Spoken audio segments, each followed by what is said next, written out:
की खबर बेहद हैरान करने वाली, चौंकाने वाली है। भोपाल से खबर है। काली कमाई के धन कुबेर सौरभ शर्मा के खिलाफ एक्शन शुरू हो गया है। जानकारी के मुताबिक इनकम टैक्स विभाग की सिफारिश पर सौरभ शर्मा के खिलाफ लुकआउट नोटिस भी जारी किया गया।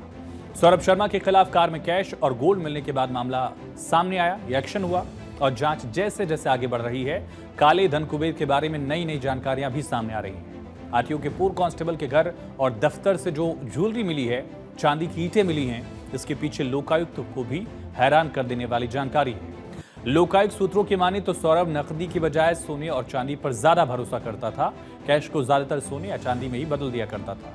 इसके पीछे की वजह थी इन दोनों धातुओं पर निवेश के बदले मिलने वाला रिटर्न। मतलब सिर्फ कैश रखता, कैश की कीमत बढ़ती नहीं, लेकिन सोने चांदी की कीमत बढ़ती, इस वजह से वो ऐसा कर रहा था। दरअसल सोना और चांदी जितनी में भी खरीदी जाए, आगे चलकर उससे ज्यादा में ही बिकती रही। एक लंबा पैटर्न देखा गया ओवरऑल अगर कहा जाए।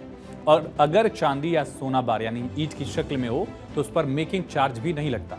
यानी सोने और चांदी की ज्वेलरी अगर आप लेंगे तो उसमें मेकिंग चार्ज देना होगा, लेकिन बाकी बार्स में ये दिक्कत नहीं होती। सौरभ के घर से ज्वेलरी से ज्यादा चांदी की ईंटें मिली हैं, वो भी ईंटों के रूप में, जिस पर लेबर चार्ज भी नहीं देना होता है। सौरभ के ठिकानों से 235 किलोग्राम चांदी, 2.95 करोड़ रुपए कैश मिला था। मंडोरी के जंगल से कार से 52 किलो सोना मिला था।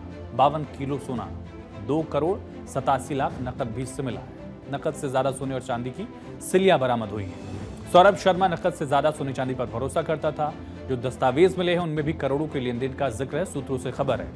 जाहिर है कि सौरभ के पास कैश इनफ्लो बहुत ज्यादा था, लेकिन इतनी बड़ी संख्या में नोटों को रखने के साथ सौरभ को शायद नोटों के खराब होने का भी डर रहता था।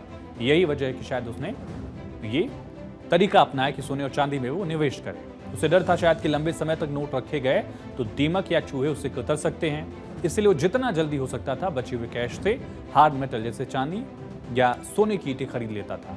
नोटों को बर्बाद होने से बचाने के लिए भी कई इंतजाम उसने किए थे। जानकारी है कि दीमक से बचाने के लिए उस पर केमिकल वाला बोरिक पाउडर डाला करता था। कुछ पैकेट ऐसे भी है जिस पर 2022 की मोहर लगी है। ऐसे में अनुमान है कि सौरभ काली कमाई का यह पैसा 2 साल पहले ही यहाँ रख रहा था। सौरभ को लेकर तफ्तीश जारी है। जांच एजेंसी को आशंका है कि दुबई में भी सौरभ ने रियल एस्टेट में निवेश किया है।